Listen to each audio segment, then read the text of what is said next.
bạn số đấy bằng mai bằng bốn là lời trong là thôi kha bằng riêng đặc biệt tầm láng camera solar đã chỉประเภทmiền pool solar ផងមាន camera ផងដែលជាប្រភេទ camera ប្រាក់ lens 3ណាបាទ 3 lens 4ហើយសម្រាប់ camera នេះគឺវាប្រើ app របស់វាឈ្មោះថា V308 Pro បាទដែលជាកម្មវិធី V308 Pro បាទបន្ទាប់មកយើងមើលរបៀបដាក់ SIM ណាទីតាំងនេះគឺកន្លែងដាក់ SIM ដាក់ memory បងប្អូនដាក់ឲ្យបានត្រឹមត្រូវ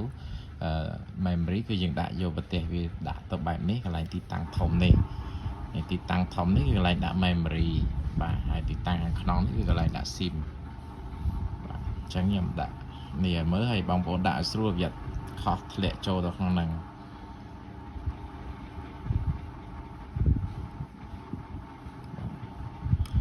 ពេលដែលយើងដាក់ចូលយើងចុចវាទៅ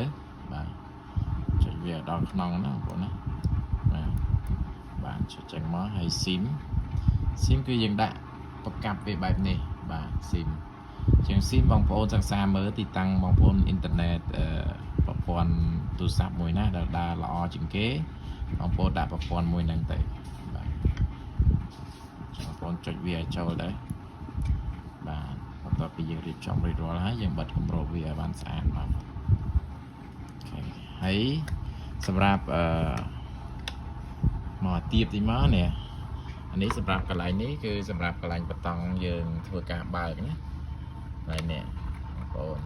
អញ្ចឹងបើយើងទាញមកខាងណាគឺបើកនេះយើងទាញចេះមកបើកបើយើងទាញមកចេះបិទបាទអញ្ចឹងពេលដែលយើងចាប់ផ្ដើមធ្វើការដកកាមេរ៉ានេះដោយរបស់វាបាទដកវាមកតោះមកយើងបើកនៅទីតាំងនេះបាទនេះយើងទាញវាមកខាងនេះមកអញ្ចឹងយើងចាំមើលមុខកាមេរ៉ារបស់យើងវានឹងឲ្យភ្លើងហ្នឹងណាបើតែមានភ្លើងវានឹងឲ្យភ្លើងកាមេរ៉ាវានឹងធ្វើការវិលអូតូ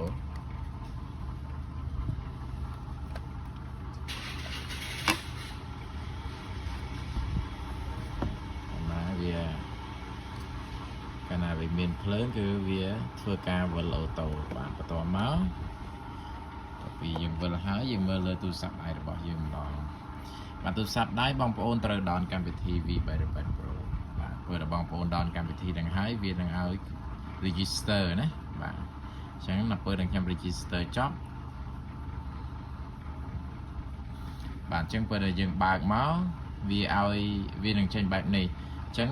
សម្រាប់បងប្អូនដែលមាន Facebook យើងអាចចុចលេខរូប Facebook នេះទៅគឺវា register auto ហើយ register តាម Facebook បងប្អូនដែលមាន app Apple ណាបងប្អូនអាចចុចកន្លែង Apple នេះទៅក៏វាឲ្យ register ដែរអញ្ចឹងស្រួលទេហើយបងប្អូនមាន Gmail នេះបងប្អូនចុចកន្លែង Gmail ទៅក៏វាឲ្យដែរណា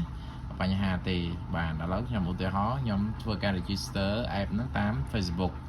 បាទអញ្ចឹងខ្ញុំគ្រាន់តែចុចរូប Facebook ហ្នឹងមកខ្ញុំយកពាក្យ continue បាទខ្ញុំយកពាក្យ continue ទៀតខ្ញុំយកពាក្យនេះអញ្ចឹងការ register របស់យើងជោគជ័យយើងរងចាំ plate បាទអញ្ចឹងបន្ទាប់មកយើងយកពាក្យ ASI បាទចុច ASI មកហើយយើងយកពាក្យ confirm នេះកម្មវិធីរបស់វាគឺបានជោគជ័យហើយបន្ទាប់មកបងប្អូនគ្រាន់តែធ្វើការចុចសញ្ញាលេខបូក device នេះក៏បានលេខបូកខាងលើនេះក៏បានដូចគ្នាណាហ្នឹងតោះឲ្យខ្ញុំចុចអានេះបាទ device នេះហើយយើងយកពាក្យ 4G បាទ 4G camera យើងចុច 4G camera មកយើងយកពាក្យទីកន្លែងនេះដើម្បីយកទៅ scan code នេះបាទចុចចេះមកហើយយើងមើល QR របស់កាមេរ៉ាគឺនៅទីតាំងនេះមកគៀនេះ QR គឺនៅទីតាំងនេះបងប្អូនអាចថតទុកណាព្រោះបងប្អូនយកទៅប្រើប្រាស់ដាក់ត្រូវក្តៅត្រូវភ្លៀងវានឹងហើបបាទអញ្ចឹងបងប្អូនថតទុកអញ្ចឹងយើងគាត់យកមក scan មកបាទជាការស្រេច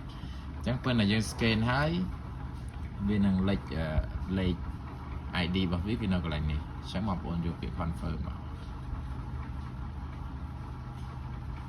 យើងរងចាំមក plate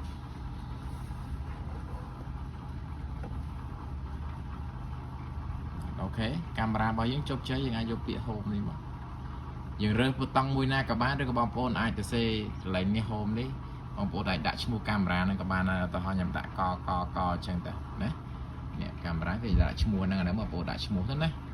បាទអញ្ចឹងយើងយកពាក្យ new device នេះមកអូខេអញ្ចឹងកាមេរ៉ាយើងជោគជ័យហើយបងប្អូន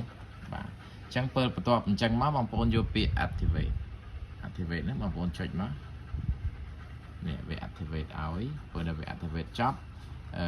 កាមេរ៉ាយើងនឹងដំណើរការបាទ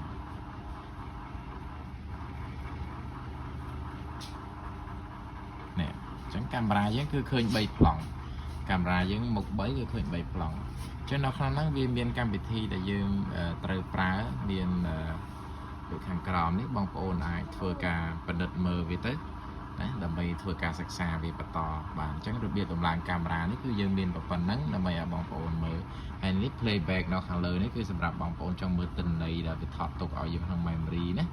ហ្នឹងហើយផ្សេងទៀតគឺដូចជាមានវីដេអូនិយាយមាន microphone អីនេះគឺបងប្អូនទៅហើយ PTZ ខាងចុងនេះបងប្អូនឡើងសេរីនេះ